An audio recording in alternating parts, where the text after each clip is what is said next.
So நம்ம எல்லாருமே chat GPT use பண்ணுவோம். Chat GPT, Google Gemini, Meta AI, ஏதாவது ஒரு ஏஐ மாடல் வந்து நம்மளோட டே டு டே லைஃப்ல நம்ம யூஸ் பண்ணிட்டு தான் இருப்போம்.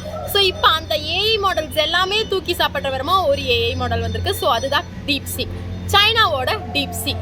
சைனாவோட இந்த DeepSeek யூஎஸோட ஐடி இண்டஸ்ட்ரி டெக் மார்க்கெட்டே அப்படி குறைச்சிருச்சுன்னு தான் நம்ம சொல்ல முடியும். பிகாஸ் ஏன்னா ஓப்பன் ஏஐயோட சாட் ஜிபிடி, கூகுளோட ஜெமினி, மெட்டா ஏஐ, இது எல்லாமே அவங்க வந்து எல்லாமே டெவலப் பண்ணுறதுக்கு மில்லியன்ஸ் ஆஃப் டாலர்ஸை வந்து அவங்க செலவு பண்ணிருக்காங்க. பட் DeepSeekக்கு வெறும் ஒரு $6 million வச்சு அவங்க ஒரு ஓப்பன் சோர்ஸாக ஒரு ஏஐ மாடலை லான்ச் பண்ணியிருக்காங்க. ஸோ நம்ம சாட் ஜிபிடி எல்லாமே யூஸ் பண்ணணும் அப்படின்னா கண்டிப்பாக அதுக்கு வந்து பே பண்ணி தான் யூஸ் பண்ணணும். நார்மல் சாட் ஜிபிடி 3.5 நம்ம யூஸ் பண்ணணும்னா அதை வந்து ஆல்ரெடி நம்ம வந்து ஹிஸ்ட்ரி ஆஃப் டேட்டாஸ் இருக்கும், 2021 டேட்டாஸ் வரைக்கும் தான் அதில் இருக்கும். அதுக்கப்புறம் நடந்த ஏதாவது ஒரு விஷயத்தை பற்றி நீங்கள் கேட்டிங்கன்னா அதுக்கு தெரியாது. ஸோ சாட் ஜிபிடி 3.5 இதில் வந்து 2021 வரைக்கும் இருக்க டேட்டாஸ் தான் இருக்கும். உங்களுக்கு அதுக்கப்புறம் நடந்த ஏதாவது ஒரு விஷயத்தை பற்றி கேட்டிங்கன்னா தெரியாது. ஸோ அதுக்கு நீங்கள் யூஸ் பண்ணணும், எனக்கு அந்த விஷயம் வேணும்னா அதுக்கு நீங்கள் சாட் ஜிபிடி 4 யூஸ் பண்ணுற மாதிரி இருக்கும். பட் அந்த சாட் ஜிபிடி 4 யூஸ் பண்ணணும்னா அதுக்கு நீங்கள் பே பண்ணணும். பட் இங்கே விஷயம் என்னன்னா DeepSeekக்கு நீங்கள் பே பண்ணவே வேணாம். அதை அவங்க ஓப்பன் சோர்ஸாக ரிலீஸ் பண்ணியிருக்காங்க. ஸோ லியாங் வெங்ஃபெங் இவருக்கு 40 years ஆகுது. ஸோ 40 வயசான ஒருத்தர் ஒரு கம்பெனியை ஃபவுண்ட் பண்ணுறாரு. இவர் வந்து ஒரு கம்பெனிக்கு CEO. பட் ஆஸ் அவரோட ஒரு ப்ரைமரியாக அவர் என்ன வச்சிருக்காரு, மெயினாக அவர் என்ன வச்சிருக்காருன்னா H1 மேனேஜராக அவர் ஒர்க் பண்ணுறாரு. ஃபினான்ஷியல் அந்த மாதிரி விஷயத்தில் தான் அவருக்கு இன்ட்ரெஸ்ட்.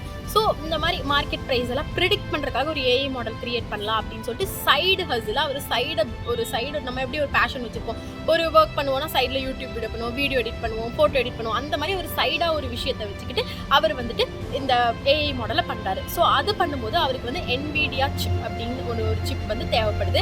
அந்த சிப் வந்து யூஎஸ்ல மட்டும்தான் கிடைக்கும். ஸோ யூஎஸ்காரர் என்ன பண்ணிட்டான்னா நம்மளோட சிப்ஸை எல்லாம் வாங்கி யூஸ் பண்ணி நம்மளையவே வந்து எதுக்கிறதுக்கு வந்துருவாங்க அப்படின்னு சொல்லிட்டு எந்த கண்ட்ரீஸுக்குமே வந்து அவங்களோட NVIDIA சிப்பை வந்து அவங்க சேல் பண்ணுறது ஸ்டாப் பண்ணிட்டாங்க. ஸோ சைனா என்ன பண்ணிட்டாங்கன்னா அவங்க கிட்ட இருக்க சிப்பையே வச்சு நானே பண்ணிக்கிறேன்னு சொல்லி அவங்க கிட்ட இருக்கிறத வச்சு ஒரு ஏஐ மாடல் கிரியேட் பண்ணது தான் DeepSeek. பட் DeepSeekக்கும் சாட் ஜிபிடிக்கும் என்ன வித்தியாசம்னு பார்த்தீங்கன்னா, இப்போ நம்ம சாட் ஜிபிடி கிட்ட ஒரு இன்ஃபர்மேஷன் ஒரு கொஸ்டின் கேட்குறோன்னா ஆல்ரெடி அதுக்கு கொடுத்து ட்ரெயின் பண்ணி டெஸ்ட் பண்ணி கொடுத்துருக்க டேட்டாஸில் இருக்க இன்ஃபர்மேஷன்ஸ் எடுத்து தான் அது நமக்கு ஒரு ஆன்சர் கொடுக்கும். பட் DeepSeek கிட்ட கேட்கும்போது நமக்கு என்ன ரெலவெண்ட்டான இன்ஃபர்மேஷன் கேட்குறோமோ அதுக்கு தகுந்த மாதிரி ஆன்சரை ப்ரொவைட் பண்ணும். பட் இங்கே டிஃப்ரென்ஸ் என்ன அப்படின்னா, நீங்கள் chat GPT, Meta AI, Google Gemini கிட்ட அதை ஃபவுண்ட் பண்ணவங்களை பற்றி அதை பற்றி ஏதாவது ஒன்று அதோட இப்போ அமெரிக்கா பற்றி ஏதாவது கேட்டிங்கன்னா அது எல்லாமே சொல்லும். பட் சைனாவை பொறுத்தளவுக்கு நீங்கள் சைனாவோட மாடல் கிட்ட போய் சைனாவை பற்றி கேட்டிங்கன்னா அது வந்து நெகட்டிவாக எதுவுமே சொல்லாது. ஸோ அந்த ஒரு குவரி வந்து அதில் இருக்குது. பட் DeepSeek நான் யூஸ் பண்ண வரைக்கும் நல்லாவே வந்து ஆன்சர் பண்ணுது. பட் நம்ம already Google Gemini, chat GPT, Meta ஏஐலாம் யூஸ் பண்ணி பழகிறனால இப்போ நமக்கு கொஞ்சம் அது யூஸ் பண்ணுற மாதிரி இருக்குது. நம்ம DeepSeek யூஸ் பண்ணி பழகிட்டோம்னா நமக்கு கண்டிப்பாக DeepSeekக்கும் வந்து நம்ம யூஸ் பண்ணுற அளவுக்கு நமக்கு ஒரு ரொட்டீன் நமக்கு வந்து வந்துரும்னு நான் நினைக்கிறேன். ஸோ எஸ், சாட் ஜிபிடி வந்து பெஸ்ட்டாக இருக்குன்னு நீங்கள் நினைக்கிறீங்கன்னா அது எப்படி அந்த மாதிரி ஒய் நீங்கள் அப்படி நினைக்கிறீங்கன்னு கமெண்ட் பண்ணுங்கள். இல்லை எனக்கு DeepSeek இப்போ தான் புதுசாக வந்திருக்கு, நிறைய பேர் அது யூஸ் பண்ணணும். ஸோ நீங்கள் அதை யூஸ் பண்ணி பார்த்துட்டு அது எப்படி இருக்குது அப்படின்னு கமெண்ட் பண்ணுங்கள்.